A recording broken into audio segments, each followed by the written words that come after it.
Hello student, today we have discussed about the major theories of international relations.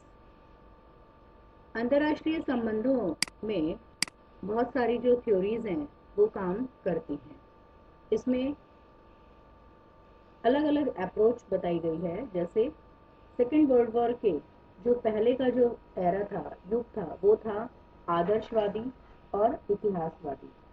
और उसके बाद का जो युग आया वो आया यथार्थवादी, जिसमें सिस्टम थ्योरी है या व्यवस्था है, गेम थ्योरी है, नीति निर्माण जैसे सिद्धांत महत्वपूर्ण बताए गए हैं। हम सभी जानते हैं कि किसी भी विषय के व्यवस्थित अध्ययन के लिए, वैज्ञानिक अध्ययन के लिए उस विषय के सैद्धांतिक पक्ष का होना जरूरी है। और यही बात अंतर्राष्ट्रीय राजनीति पर भी पूरी तरह से 100% लागू होती है।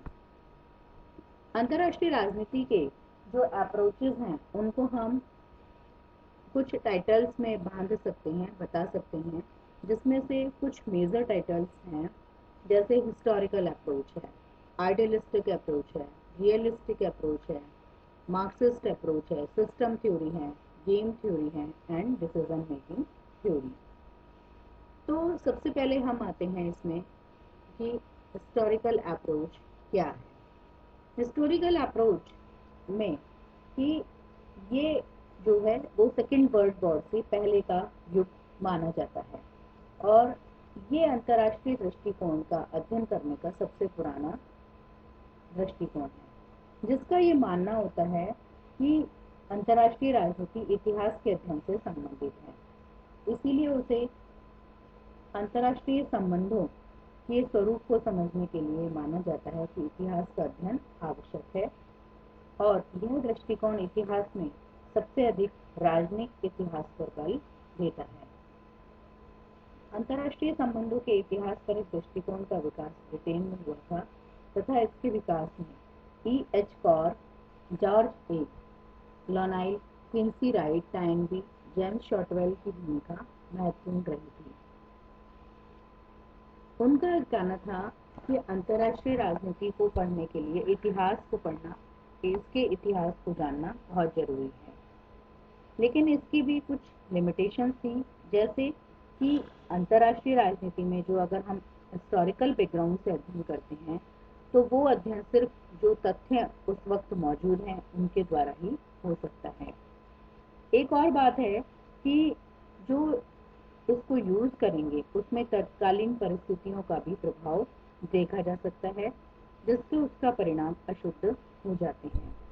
तीसरा जो महत्वपूर्ण वजह है वो ये है कि टोटली जरूरी नहीं है कि जो भी हम इतिहास करें या जो भी भूतकाल है वो उसका अध्ययन संभव नहीं है। घटनाओं की पुनरावृत्ति हमेशा ही एक समान हो ऐसी बात भी नहीं है। ये सब जो है वो अंतर्राष्ट्रीय राजनीति की कुछ सीमाएं थी, लेकिन इन सीमाओं के बावजूद भी अंतर्राष्ट्रीय राजनीति के अध्ययन में ऐतिहासिक दृष्टिकोण का प्रमुख स्थान है। वर्तमान में इसकी इम्पोर्टेंस में थोड़ी कमी आई है, लेकिन इस बात से भी इनकार नहीं किया जा सकता कि सार रूप में ऐतिहासिक दृष्टिकोण अंतर्राष्ट्रीय राजनीति के अध्ययन में महत्वपूर्ण है और इसका प्रयोग व्यापक नहीं बल्कि सीमित ही हो सकता है। अगला जो पॉइंट आता है तो ये क्लियर हो गया हमारे कि हिस्टोरिकल अप्रोच का अध्ययन अंतर्राष्ट्रीय राजनीति के अध्ययन में बहुत ज़्यादा सुटेबल नहीं माना जाता है, क्योंकि उसमें कुछ लिमिटेशंस की बात कही गई है। लेकिन फिर भी जब तक हम सभी जानते हैं कि कोई भी राजनीति तब तक अपना प्रारूप ग्रहण नहीं कर सकती जब तक उसके पीछे कुछ ना कुछ इतिहास नहीं है। नेक्स्ट अप्रोच आती है हमारी आइडियलिस्टिक अप्रोच या आदर्शवादी दृष्टिकोण। अंतर्राष्ट्रीय राजनीति के अध्ययन का एक जो उपागम है, अप्रोच है, वो है ट्रेडिशनल अप्रोच या जिसे हम आइडियलिस्टिक अप्रोच भी कहते हैं। इसके जो स्पॉन्सर्ड थे उसमें हम चर्चा कर सकते हैं Herbert Butterfield, E.H. Carr, Niebuhr Shotwell, German कॉन्डोर्स तथा रसेल का नाम लिया जा सकता है। इस दृष्टिकोण के द्वारा शांति व्यवस्था और संघर्षपूर्ण स्थिति को खत्म करने के लिए शक्तिवादी तानाशाहीवादी नीति को कम किया जाता है तथा नैतिक मूल्यों पर विशेष बल दिया जाता है। इस उपागम के द्वारा पावर पॉलिटिक्स के स्थान पर एक ऐसे शक्ति की राजनीति के स्थान पर एक ऐसे भविष्य की कल्पना की जाती है जब विश्व में शांति, नैतिकता, अहिंसा और भाईचारे की भावना प्रबल होती है। आदर्शवादी विचारधारा के आधुनिक समर्थक बर्ट्रैंड रसल अपनी रचना वन वर्ल्ड में विश्व सरकार की कल्पना करते हैं। उनका मानना है कि अनावश्यक प्रतिस्पर्धा शक्ति की लालसा और द्वेष को जन्म देती है।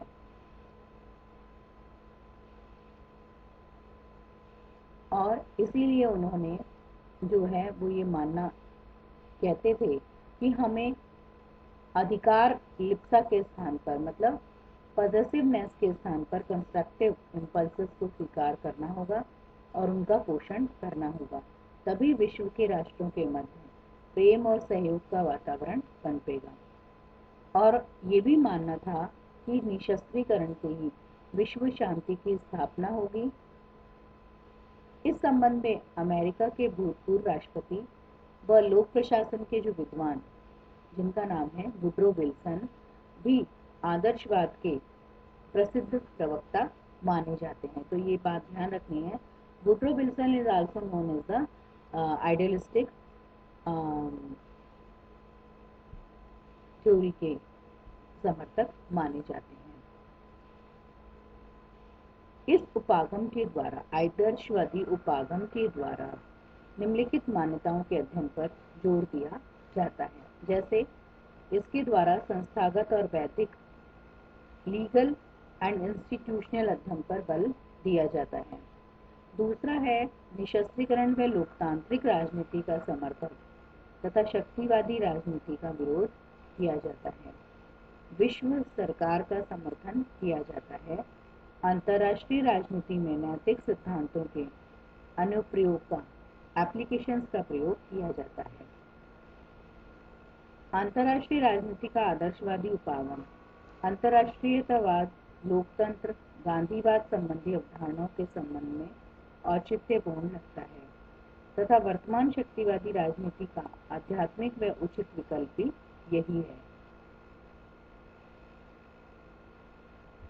लेकिन फिर भी आज के समय में इसकी रेलेवेंस के बारे में कुछ प्रश्न उठाए जाते हैं। ये माना जाता है कि जो आइडियलिस्टिक थ्योरी है वो क्या है कि एक नीतिगत बातें करती है और उसमें रियलिस्ट का अभाव देखा जा सकता है।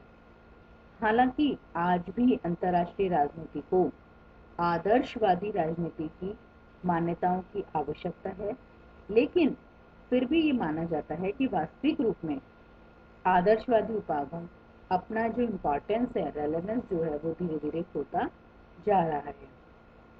तीसरा अप्रोच है इसका रियलिस्टिक थ्योरी। रियलिस्टिक थ्योरी का अर्थ होता है, और ये हमने अलग से भी हम पढ़ेंगे इसको, मॉर्गेंथो की है यथार्थवादी सिद्धांत।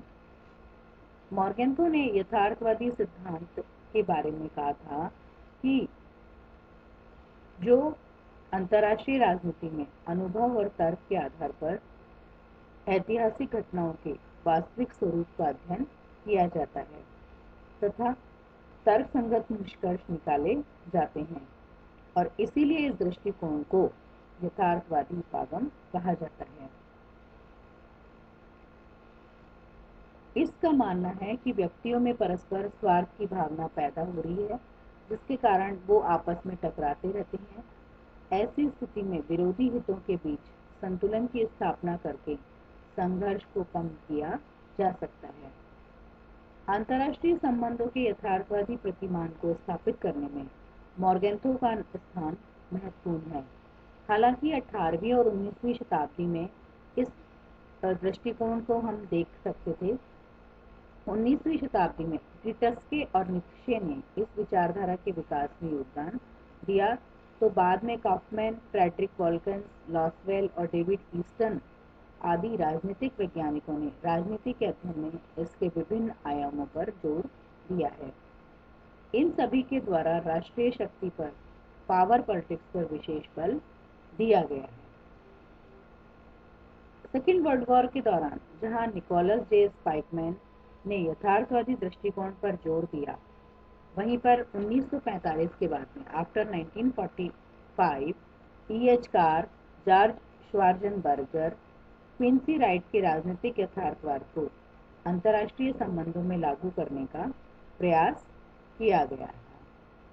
अंतर्राष्ट्रीय राजनीति के अध्ययन में जहां तक यथार्थवादी उपागम के जो प्रयोगकर्ता हैं, उनमें मुख्य रूप से मॉर्गेंथो का नाम लिया जाता है और उनकी जो पुस्तक है वो है पॉलिटिक्स अमंग नेशन, जो बहुत ही वेल नोन बुक है।